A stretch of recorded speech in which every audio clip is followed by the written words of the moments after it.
नमस्कार. आज आपण एका अशा गोष्टीवर गप्पा मारणार आहोत, जी ऐकायला खूप छोटी वाटते, पण तिचा आपल्या कुटुंबावर आणि पर्यावरणावर होणारा परिणाम खरंच खूप मोठा आहे. आपल्या घरातल्या सगळ्यांनाच आईस्क्रीम खायला किती आवडतं हो ना? तो गोडवा, तो आनंद आपण सगळेच आपल्या कुटुंबासोबत किती छान एन्जॉय करतो. पण तुम्हाला माहिती आहे का, या छोट्याशा आनंदातून आपण नकळतपणे किती मोठा कचरा तयार करत असतो. आजच्या या एक्सप्लेनरमध्ये आपण याच गोष्टीवर थोडी सविस्तर आणि महत्त्वाची चर्चा करणार आहोत. चला, सुरुवातीलाच आपण स्वतःला एक साधा पण खूप विचार करायला लावणारा प्रश्न विचारूया. आपण शेवटचा आईस्क्रीमचा कप कधी खाल्ला होता, आठवतंय? आणि तो कप आता नक्की कुठे असेल याचा कधी विचार केलाय का आपण? तो कदाचित अजूनही कुठल्यातरी कचऱ्याच्या ढिगाऱ्यात पडून असेल. आणि धक्कादायक गोष्ट म्हणजे पुढची 100 वर्ष तो तिथेच तसाच राहणार आहे. ऐकून थोडं आश्चर्य वाटेल, अंगावर काटा येईल, पण दुर्दैवाने हेच खरं आहे. हे समजून घेण्यासाठी आपण आपल्याच घरातलं एक अगदी साधं उदाहरण घेऊया. आपण जेव्हा कुटुंबासोबत बाहेर जातो किंवा घरी आईस्क्रीम पार्सल मागवतो, समजा आपल्या चौकोनी कुटुंबासाठी आपण 4 आईस्क्रीम्स घेतले, तर यातून किती कचरा तयार होतो? 4 प्लॅस्टिकचे कप्स, त्यावरची 4 झाकणं आणि खायला दिलेले 4 चमचे. म्हणजे एकाच वेळी तब्बल 12 प्लॅस्टिकच्या वस्तू आपण वापरतो आणि थेट फेकून देतो. आणि हे सगळं कशासाठी? तर फक्त 5 ते 10 मिनिटांच्या आनंदासाठी. आपण सहज म्हणतो की अरे एवढा छोटासा कप आहे, त्याने काही फरक पडणार. पण विचार करा, दररोज आपल्यासारखे लाखो लोक असेच लाखो कप्स कचऱ्यात टाकत आहेत. आता आपल्यापैकी बऱ्याच जणांना वाटत असेल की ठीक आहे ना, तो कागदाचा कप असतो, तो तर सहज रिसायकल होईल. पण इथेच आपली गल्लत होते. या कप्सच्या रचनेमागचं सत्य थोडं वेगळं आणि खूप चिंतेचं आहे. हे कप्स फक्त साध्या कागदाचे नसतात, तर त्याला आतून प्लास्टिकचं कोटिंग दिलेलं असतं. हे असं मल्टीलेयर मटेरियल असल्यामुळे ते सहजासहजी रिसायकल होतच नाहीत. म्हणजे तो कप रिसायकल होईल ही आपली फक्त एक भाबडी अपेक्षाच राहते. मग प्रश्न पडतो, या कप्सचं पुढे होतं तरी काय? ते थेट कचरा डेपोत म्हणजे लँडफिलमध्ये जाऊन पडतात किंवा इकडे तिकडे विखुरले जातात. वर्षानुवर्षे ऊन पावसात राहून हळूहळू त्याचे अत्यंत छोटे छोटे तुकडे होतात, ज्याला आपण मायक्रोप्लास्टिक्स म्हणतो. आणि सगळ्यात भीतीदायक गोष्ट म्हणजे हेच मायक्रोप्लास्टिक्स नंतर आपल्या मातीत, पाण्यात मिसळतात आणि शेवटी आपण आपल्या कुटुंबाला, आपल्या लहान मुलांना जे अन्न देतो, त्या अन्नातही नकळतपणे प्रवेश करतात. एक आई म्हणून किंवा घरातील एक जबाबदार व्यक्ती म्हणून विचार केला तर ही गोष्ट खरंच आतून खूप अस्वस्थ करणारी आहे. आता आपण एका अशा पुढच्या समस्येकडे वळूया, जी आपण अगदी सहज टाळू शकतो. ती म्हणजे चमच्यांचा प्रश्न. आपण जेव्हा घरी आईस्क्रीम ऑर्डर करतो, तेव्हा आपण पार्सलसोबत नेहमी प्लॅस्टिकचे किंवा लाकडी चमचे घेतो. पण खरंच त्याची काही गरज असते का? आपल्या घरात आपले स्वतःचे स्वच्छ, चांगले स्टीलचे चमचे असतातच ना? होम डिलिव्हरी घेताना आम्हाला चमचे नकोत असं आपण आवर्जून सांगायला हवं.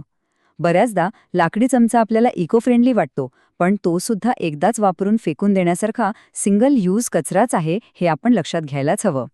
मग या सगळ्यावर उपाय काय? चला तर मग यावर एक अतिशय सोपा आणि मस्त उपाय बघूया. यापुढची निवड करताना कप ऐवजी कोण नक्की निवडा. कोणमध्ये झिरो प्लास्टिक वेस्ट, कोणताही कचरा उरत नाही. त्याला चमच्याची अजिबात गरज लागत नाही. आणि खरं सांगू का, मुलं तो कोण खाताना खूप जास्त एन्जॉय करतात. आणि तो खायलाही एकदम क्रंची आणि मस्त लागतो. कपच्या जागी कोण घेणं हा आपल्या सवयीतला अगदी छोटासा बदल आहे, पण निसर्गासाठी आणि भविष्यासाठी त्याचा फायदा मात्र खूप मोठा आहे. आता हे सगळं बोलूनही कधीतरी आपण घरात कप आणतोच. मग अशा वेळी तो लगेच डस्टबिनमध्ये फेकून देण्यापेक्षा त्याचा पुनर्वापर म्हणजे रियूज कसा करता येईल हे आपण बघायला हवं. घरातल्या छोट्या छोट्या वस्तू किंवा मसाले ठेवण्यासाठी, मुलांच्या क्राफ्टच्या प्रोजेक्टसाठी किंवा कुंडीत छोटी रोपं लावण्यासाठी आपण हे कप खूप छान पद्धतीने वापरू शकतो. पण इथे एक महत्त्वाची गोष्ट नक्की लक्षात घ्या.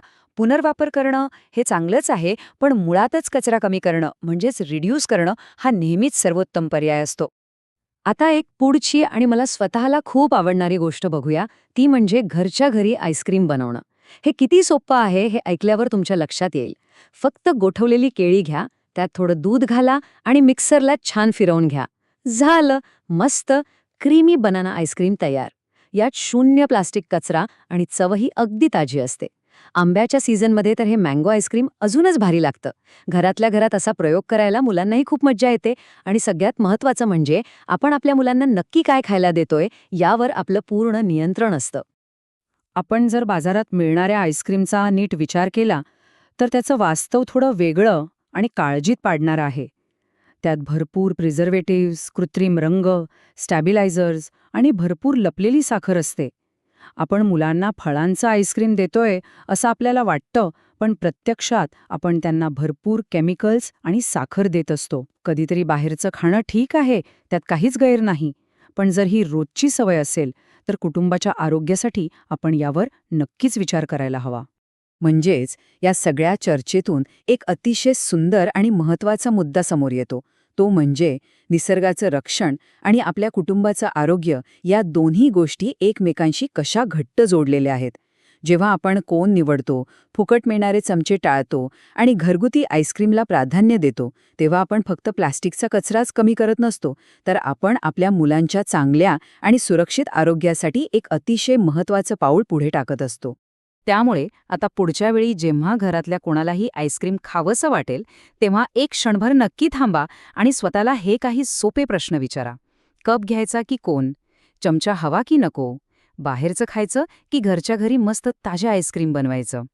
आपली ही छोटीशी साधीशी निवड आपल्या कुटुंबासाठी आणि या सुंदर निसर्गासाठी खूप मोठा आणि सकारात्मक बदल घडवू शकते.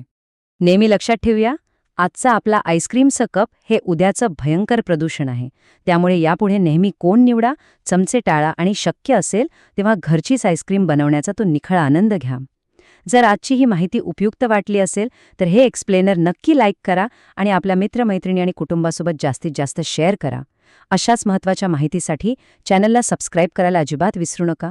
शेवटी जाता जाता एकदा नक्की विचार करा, आपल्या अवघ्या 5 मिनिटाच्या आनंदाची किंमत या निसर्गाला आणि आपल्याच पुढच्या पिढीला किती वर्ष मोजावी लागणार आहे.